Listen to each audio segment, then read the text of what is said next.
It happened in broad daylight. Nigel Farage, the master of political theater, the man who thrives on controversy and confrontation, tore into Keir Starmer with the kind of brutal bluntness only he can deliver. With cameras rolling and headlines waiting to explode, Farage issued a command that echoed across Britain. Back down now. This was no polite disagreement. This was no Westminster squabble hidden in committee rooms. This was a public demolition. Raw, humiliating, and perfectly timed to expose the Prime Minister's weakness just months before Britain heads to the polls in the local elections. Farage didn't just attack. He dominated. He cut through the gray, lifeless aura that surrounds Starmer and replaced it with fire, energy, and confrontation. And in that moment, Starmer looked like what critics have long accused him of being. A man utterly unprepared to stand toe-to-toe with real fighters, a cautious lawyer drowning on a stage built for warriors. This moment matters, because the May local elections are not just another vote. They are the battleground that could define Starmer's legacy, expose his failures, and perhaps even decide his political future. And Farage knows it. That's why his words struck with the force of a hammer. Back down now.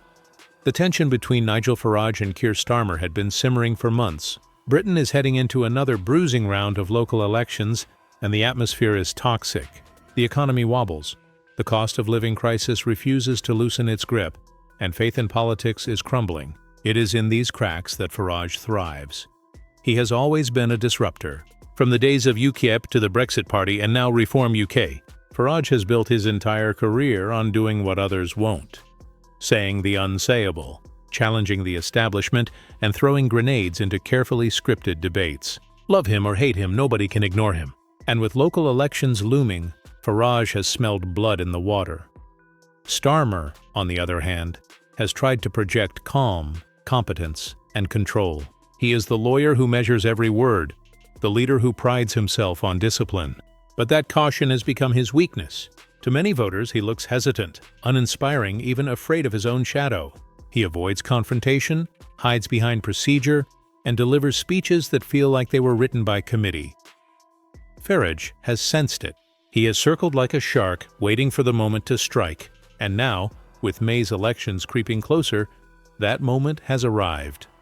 The stage was set at a public event carried live across national broadcasters. Starmer stood behind his podium, delivering yet another cautious statement about stability and responsibility. His voice was steady, his delivery polished, but the energy was flat. The words dissolved into the air, empty of passion, devoid of force. And then Nigel Farage took the microphone. He didn't waste time with niceties. He didn't ease into it with polite remarks. He launched full force, his voice sharp and booming, cutting through Starmer's monotone like a blade. "Keir Starmer!" he thundered, jabbing his finger toward the Prime Minister.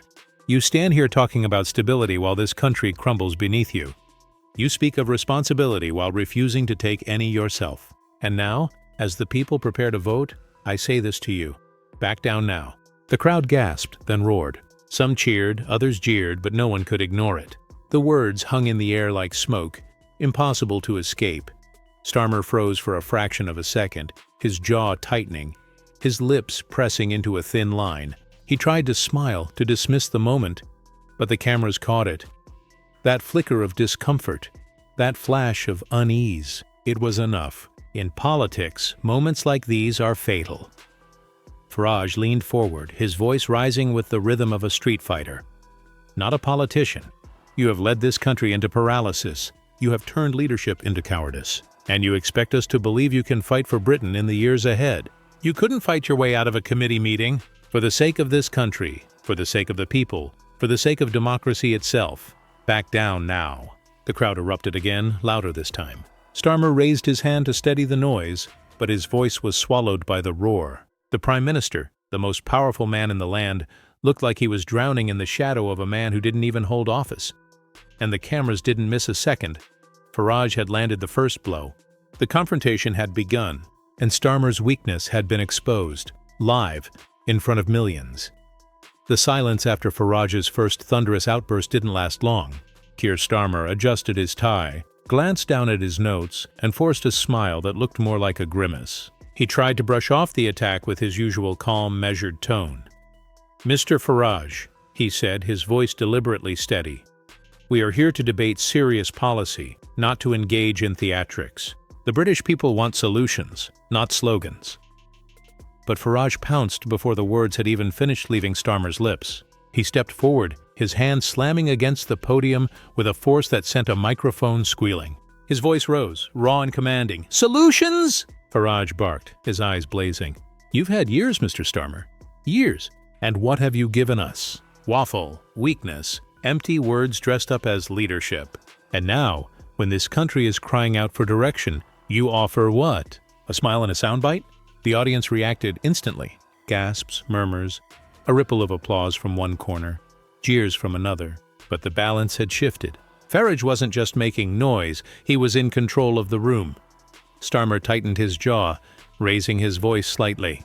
"I will not be lectured by a man who has spent his entire career tearing down institutions without ever building anything in their place." The words were sharp, but Farage was sharper. He laughed, a booming, mocking laugh that echoed across the hall. "Tearing down institutions? You mean exposing them? You mean telling the truth the establishment is too cowardly to admit? At least I've given this country something to fight for. What have you given them, Mr. Starmer? A PowerPoint presentation and a shrug?" The crowd erupted again, louder this time. Some clapped, some shouted, but all eyes were locked on the stage. Starmer's face reddened, the forced calm slipping away as Farage's assault intensified. The Prime Minister leaned forward, pointing a finger back at Farage. "You do not get to stand here and posture as the savior of this country. You thrive on division. You exploit fear. And you have never borne the weight of actual responsibility." Farage's expression hardened. He leaned in closer, his voice dropping lower but sharper, each word delivered like a knife. "Responsibility? Don't lecture me about responsibility. The real irresponsibility is standing where you are, pretending to lead, when everyone in this country knows you're too weak to fight, too scared to act, too timid to stand up for Britain." The clash was no longer about words. It was about dominance, and in that moment, Starmer looked like a man trying to hold back a flood with a teacup. The room buzzed with tension. Journalists scribbled furiously, cameras zoomed in on every twitch of Starmer's lips, every gesture of Farage's hands. The atmosphere was electric, alive with the sense that something unprecedented was unfolding. Starmer raised his voice, abandoning his usual careful rhythm. "You want to talk about weakness? Weakness is shouting from the sidelines, while others do the hard work of governing. Weakness is playing the populist while others take the tough decisions. You speak loudly, Mr. Farage, but you offer nothing." He paused, expecting applause, but the audience's reaction was muted. Polite claps, scattered cheers. It wasn't enough. The energy wasn't with him. Farage seized the moment like a predator sensing blood. He turned to the crowd, his voice booming. "Nothing? He says I offer nothing. Tell me, ladies and gentlemen, who here feels safer, stronger, or prouder of Britain under this man's so-called leadership?" The question was rhetorical, but it landed like a thunderclap. Shouts rang out, some cheering Farage, others booing Starmer. The noise swelled until it felt like the walls themselves were shaking. Farage turned back to the Prime Minister, his voice dripping with scorn. "You hide behind process, Keir. You hide behind committees and consultations and endless delays. But Britain doesn't need another lawyer hiding behind papers. Britain needs a fighter. And you, sir, are no fighter." Starmer's fists clenched on the podium. He tried to cut in, his words coming out sharper, faster. "This is a country, not a boxing ring. Leadership is about judgment, about reason, about—" But Farage cut across him, his voice louder, raw. "Leadership is about courage. It's about standing up when it matters most, not burying your head in reports and hoping the storm passes. And right now this country looks at you and sees a man terrified of his own shadow." The audience roared.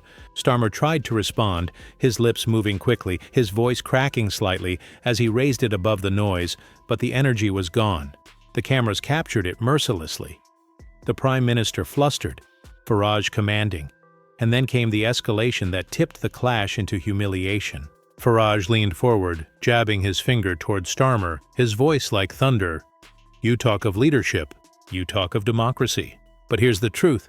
You are leading this country off a cliff. And I'm telling you, in front of this crowd, in front of Britain, and in front of history itself, back down now." The words boomed across the hall. The audience erupted into chaos.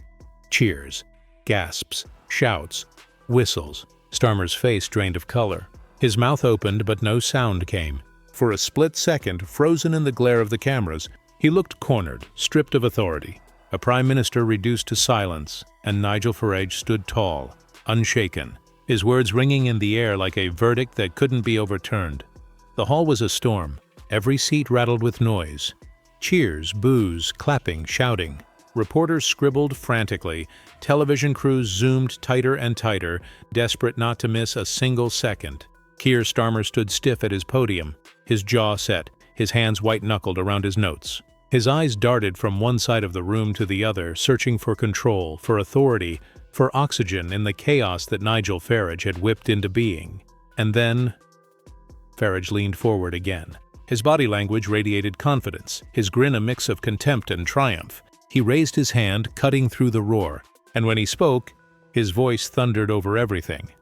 "You call yourself Prime Minister," Farage said, each word deliberate. "But look at you now, shaking, cornered, hiding behind papers while this country slips through your fingers. You've lost the room, you've lost the people, and you've lost the right to lead." The audience hushed, drawn in by the sudden precision of his attack. Farage's voice dropped lower, steadier, sharper. "So I'll make it simple for you, Keir. No spin, no slogans, no hiding. I'm giving you the one command you cannot ignore." He paused, his eyes locked on Starmer's, the silence stretching just long enough to strangle the Prime Minister's composure. And then, with the force of a hammer blow, Farage delivered it. "Back. Down. Now." The words detonated. The crowd erupted like an explosion, the sound ricocheting off the walls, echoing across the cameras, flooding every microphone. Some jumped to their feet, clapping wildly. Others booed furiously, jeering. But the command hung in the air, dominating everything. Starmer's face drained of color.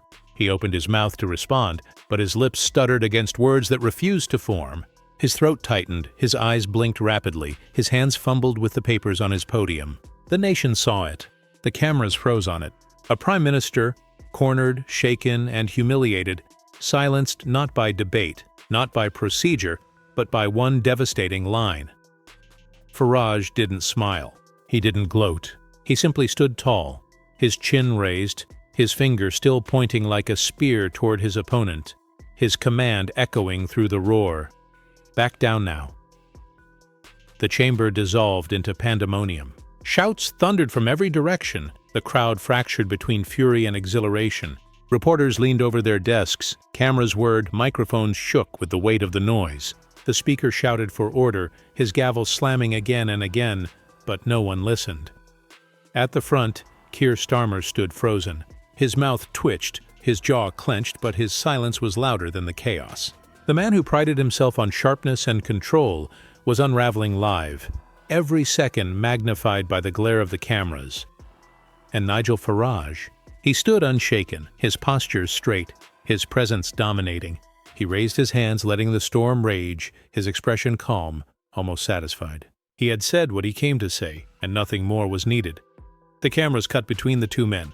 Starmer pale, shaken, clutching his notes. Farage tall, unflinching, still burning with the fire of his attack. It was a contrast too stark to miss. A fighter against a man undone. The speaker's voice cracked as he shouted, "Order!" again, but the noise swallowed him whole. The feed jolted, cameras panning one last time to the face of the Prime Minister. Rattled, weakened, visibly cornered, and then, abruptly, the broadcast cut to black. The final image burned into the minds of millions. Nigel Farage, arm outstretched, finger pointed like a dagger. Keir Starmer, trembling in silence. The moment ended, but its shadow hung heavy in the room.